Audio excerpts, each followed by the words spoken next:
As James has been wandering the country giving talks at universities, he's encountered a new phenomenon. Something he would have never imagined when he first picked up the controller.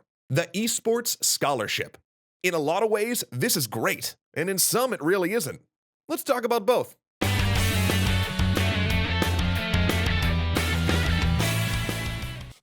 For the decade or so that esports have been a major part of our culture, they've been the Wild West. Teams form ad hoc, there was no real formal training, even how the players got paid and what leagues were official took some time to work out. Just as collegiate sports have helped raise the bar on performance and professionalism in physical sports, colleges forming well-funded esports teams will hopefully do the same for Major League esports. Now, truthfully, I actually don't mind most of the amateurism in esports today, but it's a bit depressing hearing about a new esports scandal every week. It's my hope that college environments, with coaches as positive role models, can do something to help young people make the transition from little-known game enthusiast to full-fledged esports star.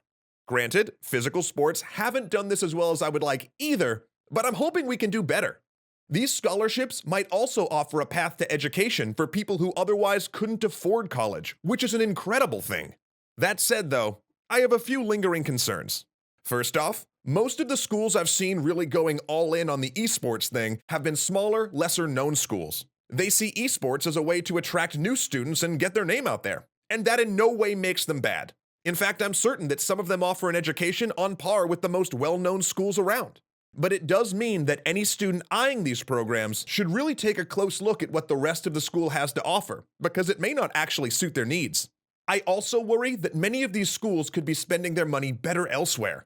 Some of these schools are diverting funds from their nascent game design degrees or computer science departments to create a thriving esports program. This is concerning, because those, and I'm sure many other departments in the schools, could really use these funds. But it's also worrisome because James has rarely seen a fully thought-out plan for how these schools are going to make that money back. Sure, the plan is for it to increase enrollment, but most physical sports programs offset at least some of their costs through things like ticket sales and television rights. It seems unlikely that will really be the case for esports in colleges, at least for a little while. Then there's the question of how to balance study and training.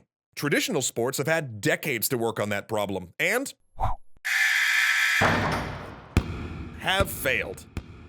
Many esports competitors talk about training 40+ hours a week, and I don't want to see these programs fall into the same trap that many college sports programs have, where the sport is prioritized over the education to the point where it nearly pushes the education out completely. Yet I haven't heard many plans to avoid this.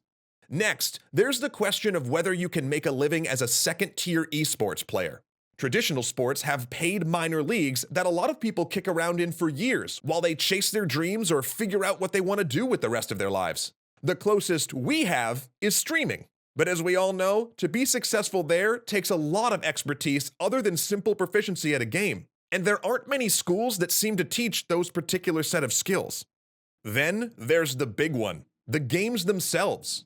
League, Dota, these games look like they're going to last forever, but 4 years is a long time in the video game world. What if you spend most of your college career training for a game that's on the decline by the time you're picking up your degree? 4 years ago, no one was even talking about Battle Royale games. And anyone training on Team Fortress 2 might have never even heard an announcement for that newfangled Blizzard game Overwatch.